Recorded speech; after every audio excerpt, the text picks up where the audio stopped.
Good morning. Wonderful. Good morning, everyone. Thank you so much for this opportunity to be able to speak with you all today.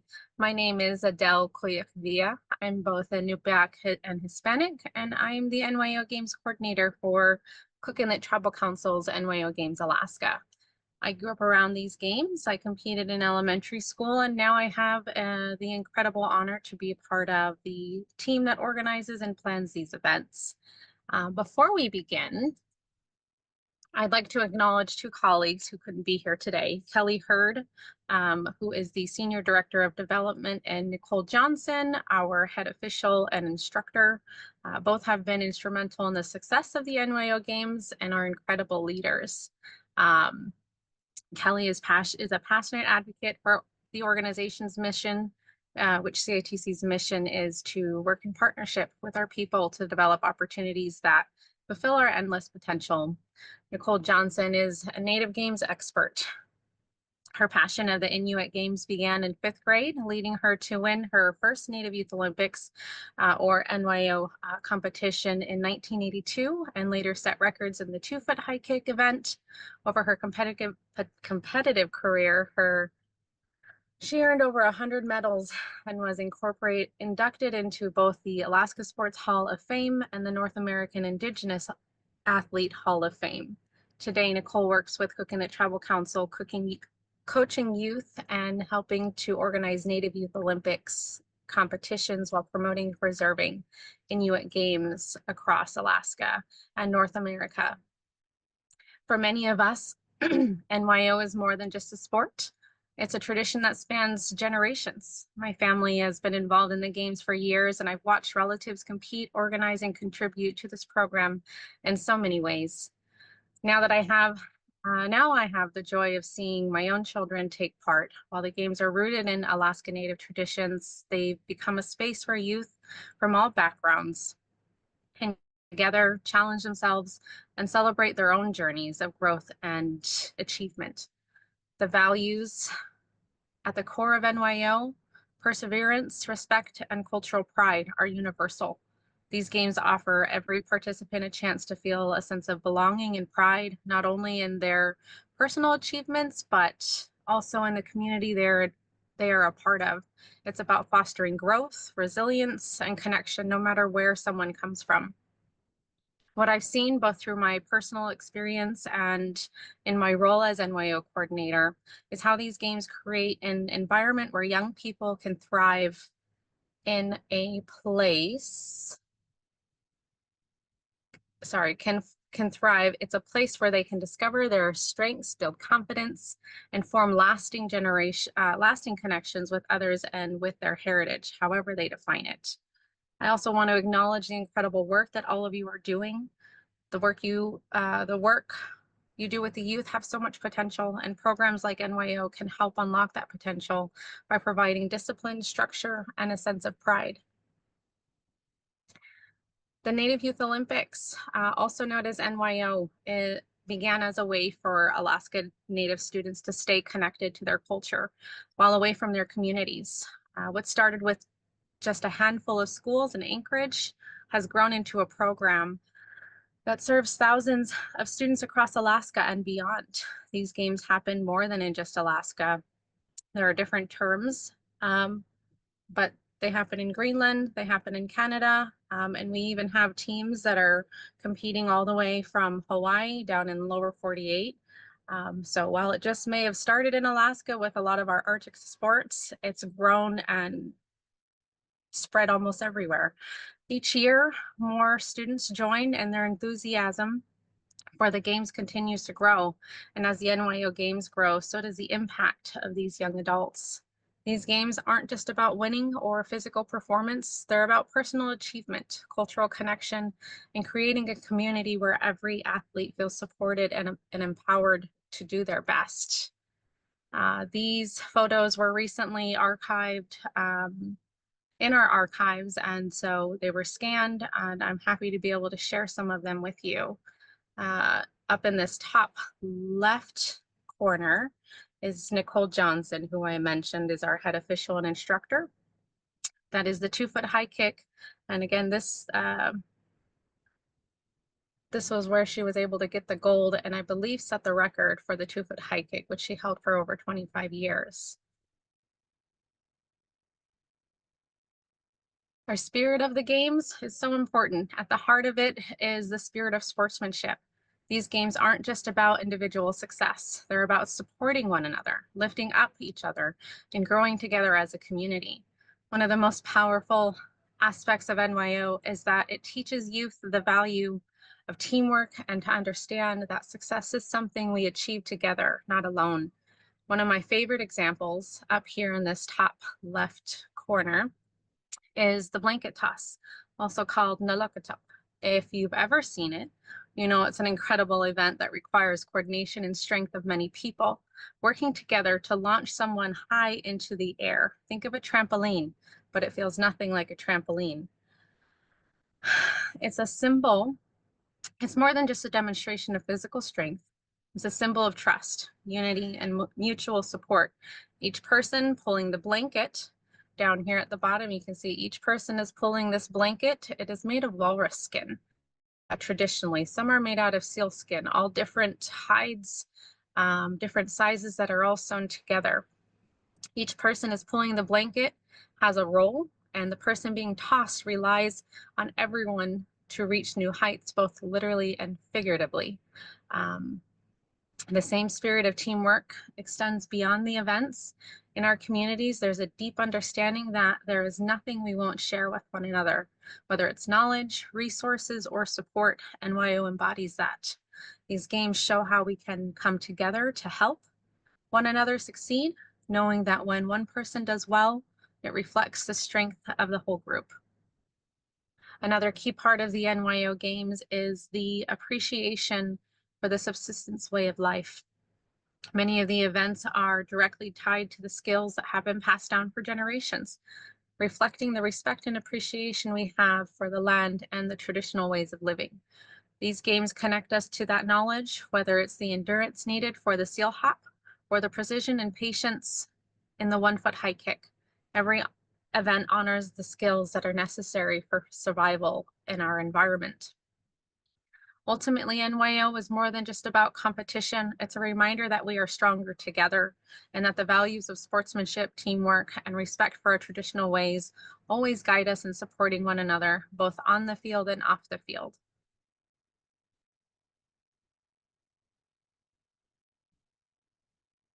In this bottom right corner is our sportsmanship, male and female sportsmanship awardees.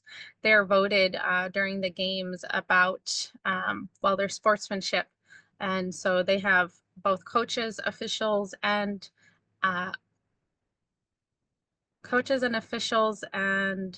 athletes voting on their individual names. About how well they were either supporting another team, supporting themselves, their behavior, their confidence. I mean, all different kinds of considerations. But all of these photos were from our last year's games. I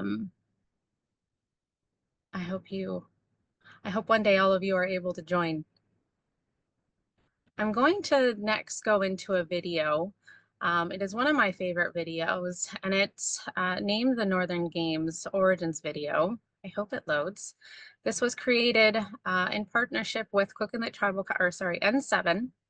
Coconut Tribal Council received funding from them and explores the origins and history behind the Native Youth Olympics, as well as other traditional games of the North.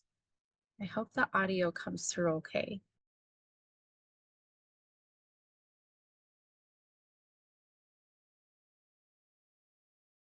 I hope you all were able to feel the energy and the impact in that video. We made it in 2018, and I can still watch that video and it will choke me up still to this day. I've played it and I've watched it 1,000 times, and it's very touching and very true. And I feel like it's one of the best videos out there that can introduce somebody or introduce our games to someone who may not know anything about our games. So I hope that gave you a good introduction in understanding the importance and how much it means to our people and our youth. about the NYO Games. We don't have a lot of time, so I'm going to cover a few NYO events.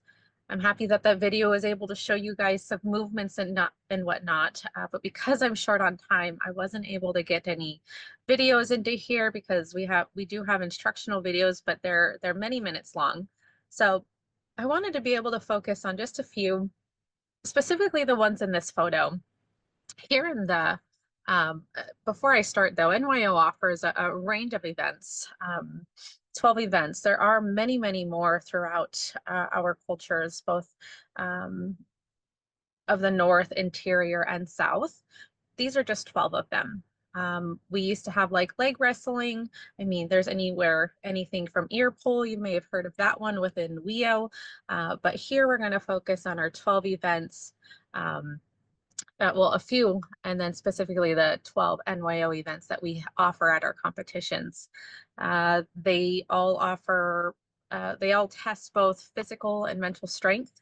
These events are deeply connected to the skills in traditional subsistence living, reflecting the endurance, precision, and agility required to thrive in the Arctic. Many of our NYO events are Arctic sports. A few are Dene games.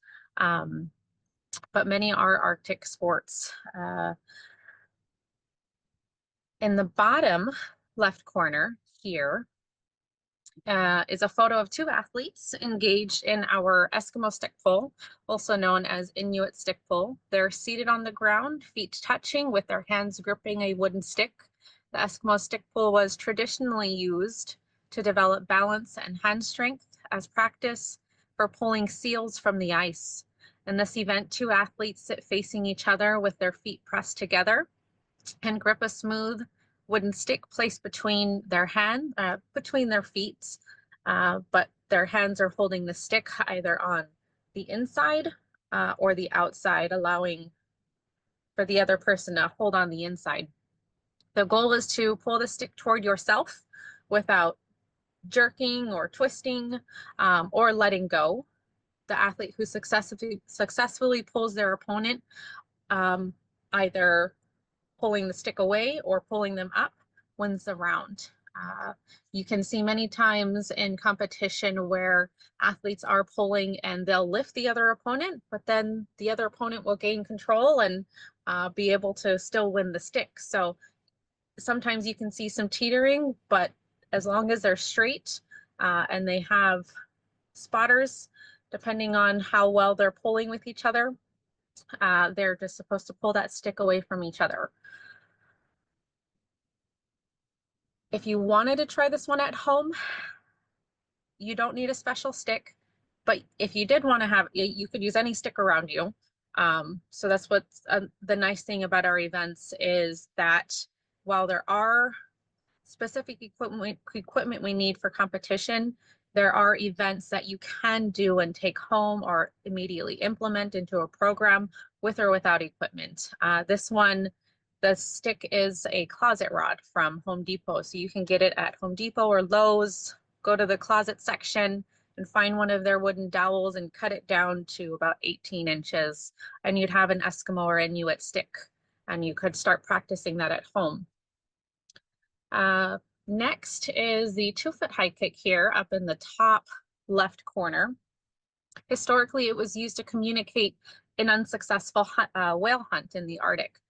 Back then, we didn't have phones. And up in the Arctic, it is very flat lands, not many trees. You've got tundra, few mountains, and if there are mountains, the mountains are bordering that city or that village, that community. So it was very flat and you could see very, very far. So they would use this 2-foot high kick as a signal for an unsuccessful whale hunt. Athletes can start with a running start. They can start just standing. They'll jump off both feet at the same time, jumping up, then kicking that ball. Their feet have to be even. They can be spread apart. They can be like this, but as long as the tips of their feet are even and they kick that ball, they don't have to kick with both. They can kick with one. They have a successful kick, but they also need to land with both feet. Athletes are able to hop backwards or hop together, showing balance. But as long as if they stagger when they fall or when they land, then it's an unsuccessful kick. They have to show balance. So jump up with 2 feet, kick with even feet, whether one hits the other of the ball, and landing with both feet, showing balance. The goal is to kick as high as possible, and the athlete with the highest successful kick wins. What's truly amazing is how high athletes can kick, and height is not a factor in this one. While this event can get very, very high, it really doesn't matter on height. And the reason I say that is Nicole Johnson. She held this record for over 25 years at 6 feet 6 inches. And I love this woman. She is shorter. I'm 5'2". She's 5 foot, maybe 4'11". Tiny but mighty. And she was able to kick 6 feet 6 inches above her head and set that and hold that record to this day, for over 25 years. That record was broken in 2014 by Autumn Ridley, and I believe she only set the record 1 more inch, and she's 5'9". So you can be any height for this event. What's nice is you don't have to have a kickball to try this event at home.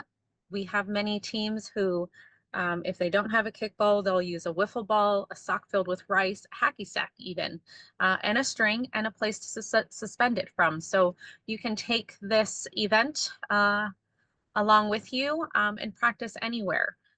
Traditionally, a lot of our events had to be practiced in small spaces because we didn't live in large homes like we do now. So we had small spaces, and so you can take this and go anywhere. My own son likes to practice. He carries a kickball with himself, and when we're traveling or anywhere that we go, once he finds somewhere to suspend a kickball, he's kicking or he's doing, there's ones called the arm reach, a couple of different kinds that he is practicing anywhere he goes as long as he has a target, even without a kickball or a string. Anything turns into a target, really. 1 foot high kick. It's the photo here in the bottom right corner. This event was used for a successful whale hunt in the north. So while the 2 foot high kick was to give a signal for unsuccessful, our 1 foot high kick provided a successful signal of hunting. In this event, similar to 2 foot, the athletes will jump with both feet and kick with 1 foot, but the same foot that they kicked with, they have to land with. So they're landing on 1 foot. They may hop and to show balance, but once they're done hopping, because a lot of the times when an athlete is kicking, they have so much momentum that then when they come down, they need to be able to distribute that energy off of their body and onto those hops, allowing for them to not have those deep impact on their knees, and just be able to show control. It's amazing to watch. I wish we had more time and I could show you guys more videos. Looking at time, I will briefly also cover kneel jump. In this bottom middle photo with the yellow shirt, they're swinging their arms up. This is a kneel jump, and it's used to strengthen the leg muscles for jumping from ice floe to ice floe and for lifting fallen prey when hunting. So like many of our events, you're conditioning yourselves for being able, a lot of them surround our hunting. So this one, athletes begin in a kneeling position. They leap forward I wish I had a video. They leap forward and then they're landing on both of their feet. The goal is to jump as far as possible, landing and maintaining balance. What's great is this is another event that you can take with you and try. You can create an imaginary line or use painter's tape. You could start with learning how to jump from your knees, or you're in a seated position or in a kneeling position, up onto your feet. Once you or your athletes learn how to do that piece, you can then start learning to jump forward. And then once you get kneel jump, you can use kneel jump as a warm up to be able to compete in 2 foot and 1 foot and a few other events. Due to time, I'm going to move on. Our impact report. So every year during senior NYO games, and we're going to be implementing a survey for our junior NYO athletes as well. But in our senior games, we get about anywhere from 400 to 450 athletes. We implement a survey, really wanting to know what their impact is with being able to participate and attending the NYO games. Many credit that NYO is an incentive to stay in school. Many, 94% learned more about Alaska Native culture and values. 100% improved an element in their life through participation in NYO. 85% see themselves as role models for JNYO athletes and other youth participating in NYO. And 97% develop new friendships with other games participants. So what's amazing is you have communities from all over Alaska. I believe we have over about 200 communities that have NYO games or implement NYO games in either their school or before and after school programs. So we have many, many competing, and to be able to participate in our games, you have to be enrolled in a school. So it is a huge, and I see it every year, that it is a huge incentives for athletes, students, to be able to either maintain good grades, raise their grades so they can continue competing. And many nowadays, I've been doing this for over 11 years now, I see them transition from JNYO, seeing them grow up and go into senior NYO games. And just that transition between junior and senior and building that confidence and having this structure and incentive to, well, one, be a part of their culture and do well in school. It really fuels these students and fills them with pride.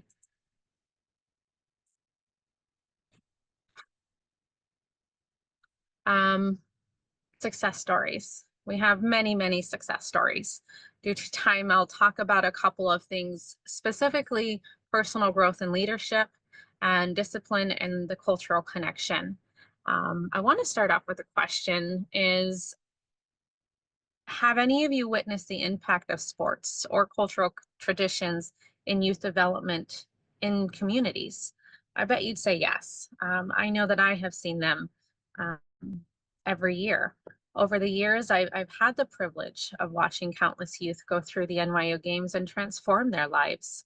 There's one individual who stands out to me. When I met them, they were struggling a lot personally. At first, they didn't see the value in themselves or what they could achieve, but through their involvement in NYO, they began to change. The community support, the challenge of the games, and the sense of accomplishment slowly started to shift their mindset. Today, while they may still face challenges, this athlete becomes a true role model. Their attitude has completely changed. They've embraced leadership, and now they help guide younger athletes, showing them how to push themselves while offering encouragement and support. This is just one of many stories of how NYO helps young people see their own potential and thrive. As a key part of the NYO games is the discipline they instill, especially for youth who may come from challenging backgrounds. We have teams that come from programs youth who are overcoming personal challenges or finding a new path forward. These athletes may face significant obstacles in the lives and they participate in NYO excel. It does provide a structured environment that emphasizes discipline, resilience, and teamwork, values that are critical in their personal development. Many of these youth find a sense of purpose and community through the games. NYO gives them an opportunity to redirect their energy into something positive, while also reconnecting them with cultural values and traditions. Even though this may not be their culture, because NYO, you do not have to be Alaska Native or American Indian to participate. It allows them to still connect to culture and still be familiar with traditional values. Um, and I feel it is a huge impact. Last year we had folks, a couple of athletes say that it changed ways to better themselves, and to help those who are interested in changing.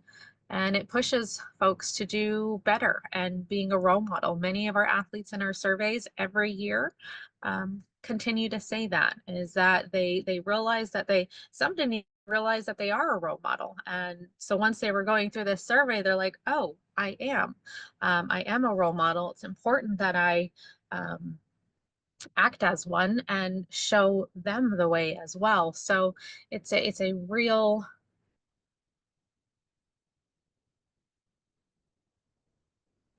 it is so impactful in when you're attending. Again, I hope that one day you guys could come to either our junior or NYO events and just feel the energy, feel the arena, and just take it all in. It's really beautiful. We have this year our NYO games coming up. Junior NYO, February 28th through March 2nd. Junior is open for first through sixth graders. We do a number of events. I think we do about maybe 11 of the 12 events we have offered. And it takes place at the Alaska-Adele Sports Complex here in Anchorage. We do have an early bird fee of $15, but if you showed up at the event, you would be paying most at $20 per athlete. Our senior games happens at our large arena at the Alaska Airlines Center in Anchorage. This one is open for 7th through 12th graders. And again, early bird fee of $40 per athlete, but if you've got our late bird fee, you'd be paying the most of $50 per athlete. Junior NYO, we break down into three divisions. First and second graders competing against each other, medaling wise. Second and third, first and second, third and fourth, and then fifth and sixth are our three divisions. But for senior NYO games, it is all one division. Seventh graders are competing against 12th graders. And the reason that we do this is because out on the land, out when you're hunting, out when you're out there, you don't get to pick which seal you're going to be pulling in. You don't get to pick, I mean, you could, but you don't know what size, or you don't know what is going to happen. You have these variables that are still always going to be working against you. And so being able to have our 7th graders competing against 12th graders, it really changes their mindset. It's actually a lot more inviting than you would think, not as intimidating.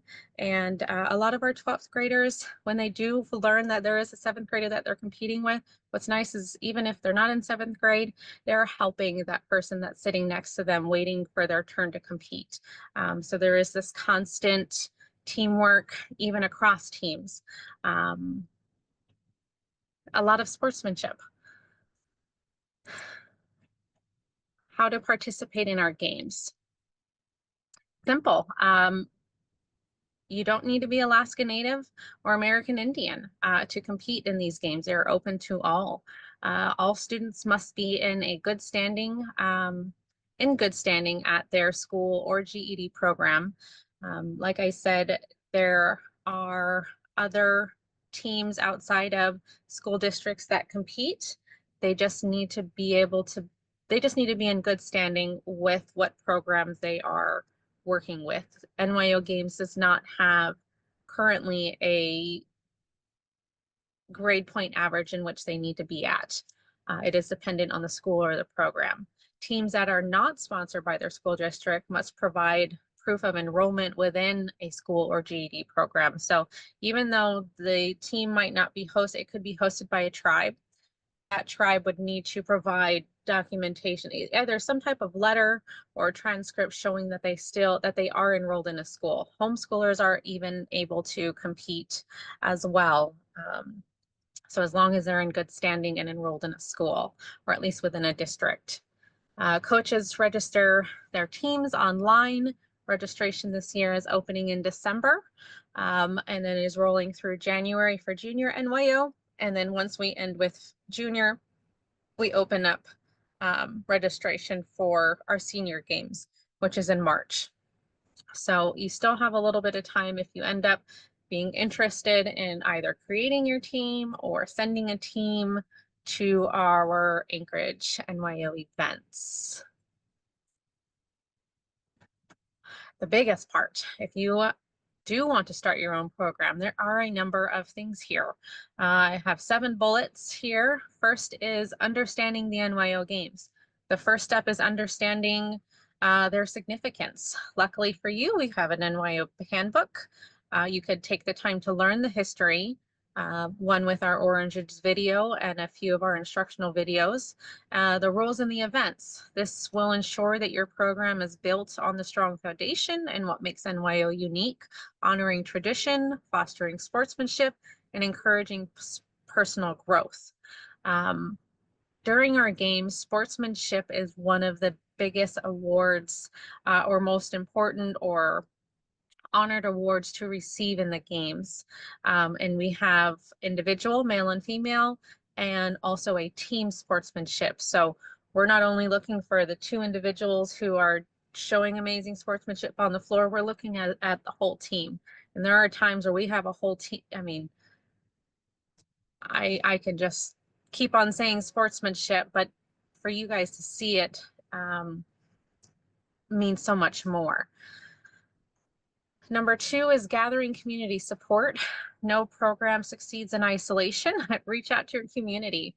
And if you don't have a community, we can be your community, whether it's local schools, youth organizations, or cultural groups, and build a support network. Have the community involved, ensure the program has backing, and it also creates a sense of shared responsibility for its success.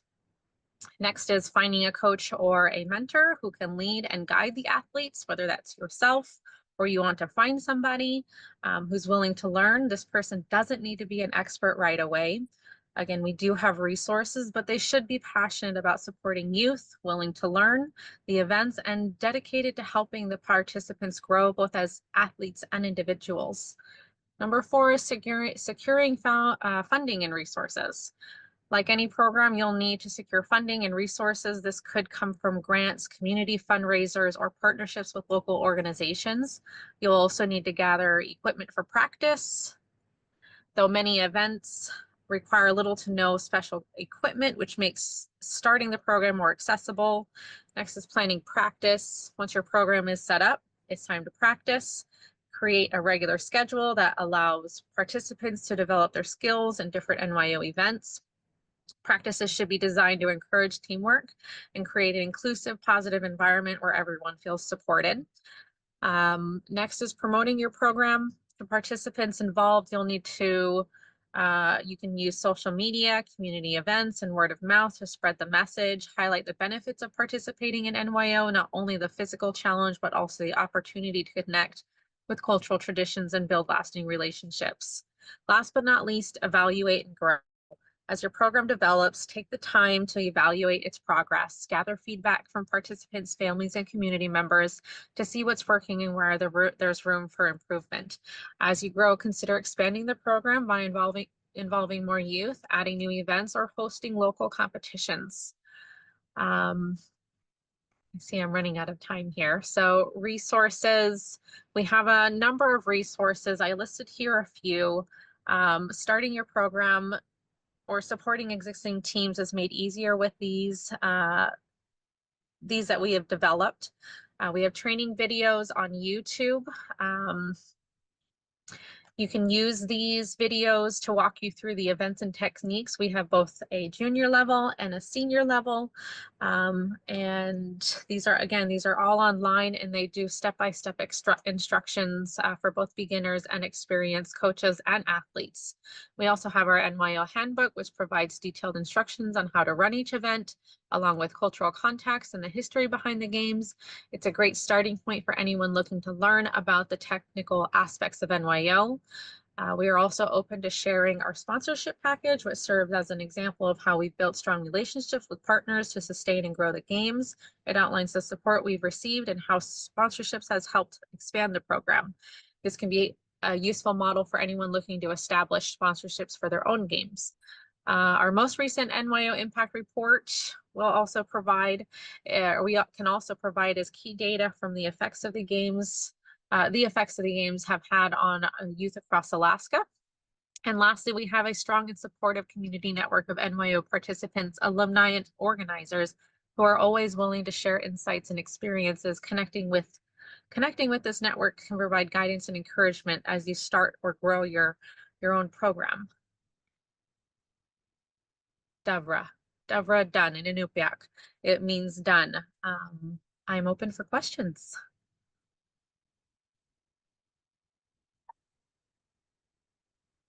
I think I saw a lot coming in, maybe.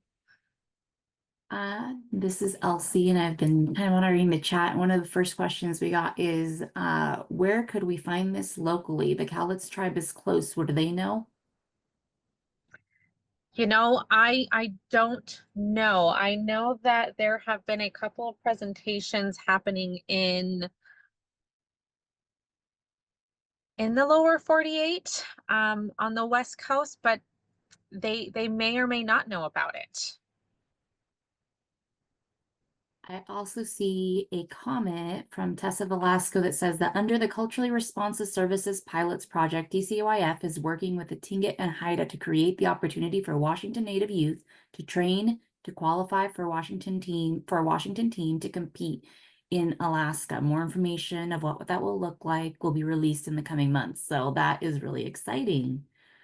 Oh, I hope that they're working. I'm assuming they're possibly working with Kyle Worrell with Tlingit and Haida.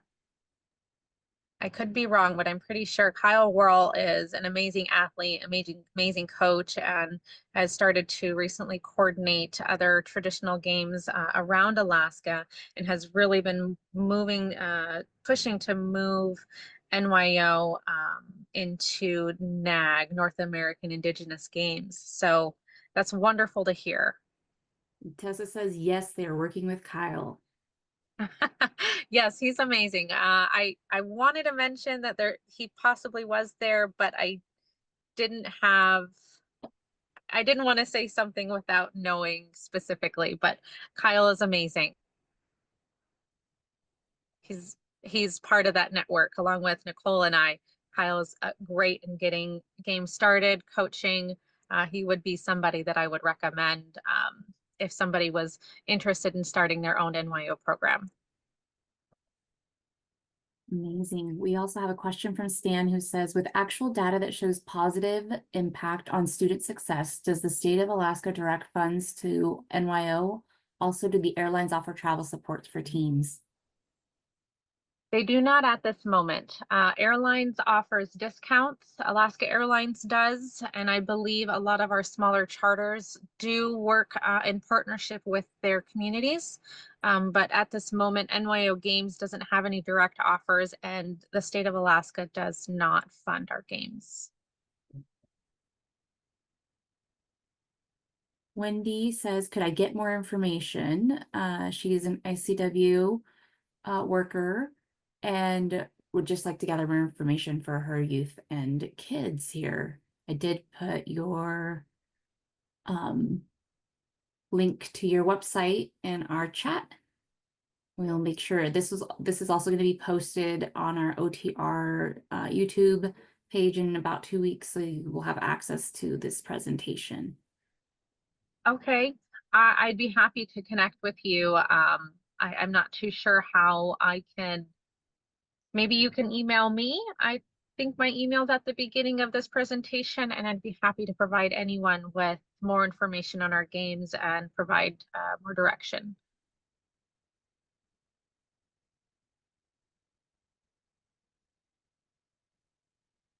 Stan has one more question. It says, if the state does not direct funds to NYO or State Department of Education, why? And is that something we can help write to state reps?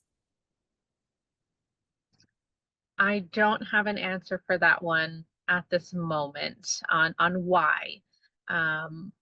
Fortunately, we get a lot of support from our community organizations that is able to help us fund our NYO games. If I find a way that you guys could help with writing letters to the state, then I'll definitely let you know. But right now, I don't have a reason for why.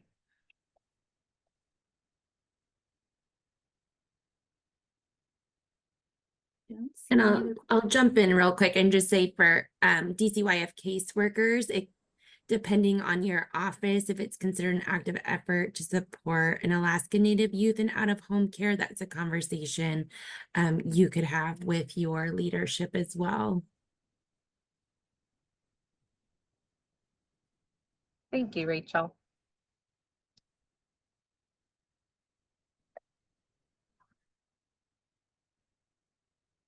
I don't see any other questions.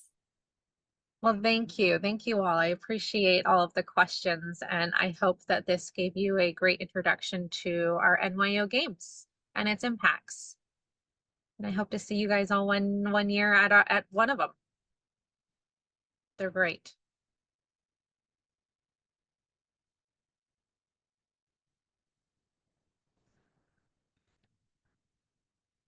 Koyana, I will see you again someday.